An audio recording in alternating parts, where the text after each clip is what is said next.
सूरह बकरा की आयत नंबर 248 है। अल्लाह ताला फरमाते हैं वकाला का लहुम, उनसे नबी जो हम उनके नबी ने। अब ये नबी कौन है, इसके बारे में बाइबल ये कहती है कि इनका नाम समीएल था, मगर कुरान इनके नाम के बारे में कुछ नहीं बताता है। फिर इन्ना बेशक आया था निशानी मुल्क की ही उसकी बादशाहत की, यानी कि जो तालूत बादशाह है उसकी निशानी क्या है, अय्यातियकुम के उनके पास आएगा ताबूत एक संदूक, फी ही इसमें सकीना होगा मिर रब्बिकुम तुम्हारे रब की तरफ से। पहली बात तो ये कि जो सच्चे ईमान वाले होते हैं वो अपने नबियों से मुआवजे नहीं मांगा करते हैं। जो मुआवजे मांगते हैं वो सच्चे ईमान वाले नहीं होते। इसका मतलब है कि ये भी दिल से इन नबी को नहीं मानते थे। बहरहाल नबी ने ये कहा कि एक संदूक आएगा। इस संदूक के बारे में मुफस्सिर किराम फरमाते हैं कि इसमें मूसा अलैहिस्सलाम का असा था, और वो लोह, वो तख्तियाँ जिसमें तौरात लिखी गई थी, मूसा अलैहिस्सलाम को दी गई थी, वो मौजूद थीं।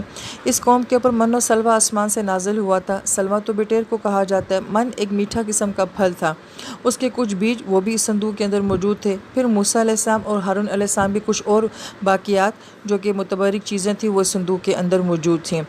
और फिर उसको कहा गया कि सकीना तुम रब्बिकुम, कि इसमें तुम्हारे रब की तरफ से सकीना है।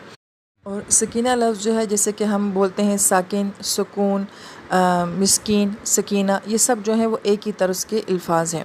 मगर इस संदूक को जो है वो सकीना कहा गया, जिसमें कि मूसा अलैहिस्सलाम की बाकियात हैं।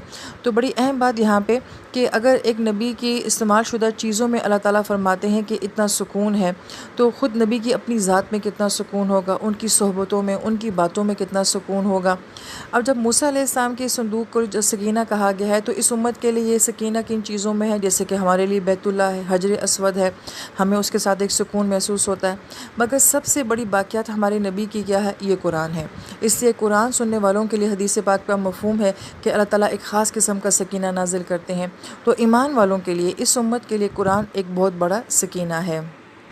वह बकियत तो मिम्मा, और कुछ ऐसी बाकी चीज़ें जो कि तारा का छोड़ी थी आले मूसा, मूसा अलैहिस्सलाम की आले, व आलू हारूना, और हारून अलैहिस्सलाम की आले, तहमिलुहुल मलाइका, और उसको फ़रिश्ते उठाए हुए होंगे।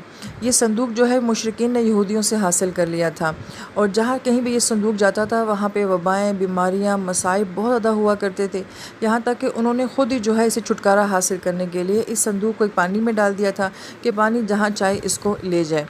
मगर कुरान ये कहता है कि फ़रिश्ते जो है इसको उठाए हुए होंगे, और ये संदूक जो है तालूत अलैहिस्सलाम के पास पहुंच जाएगा। इन्ना फ़ी ज़ालिका लआया, बेशक इस सारे मामले में भी एक निशानी है, सोचने वाली बातें हैं, लकुम तुम्हारे लिए, इन कुंतुम मुमिनीन, अगर तुम्हारा ईमान है। इसका मतलब है कि आयत पे गौर करने से मालूम होता है कि जो ईमान वाला होता है वो आयत के ऊपर गौर व फिक्र भी करता है। तो गोया कि सोचना, तदब्बुर करना, ये एक ईमान की निशानी है।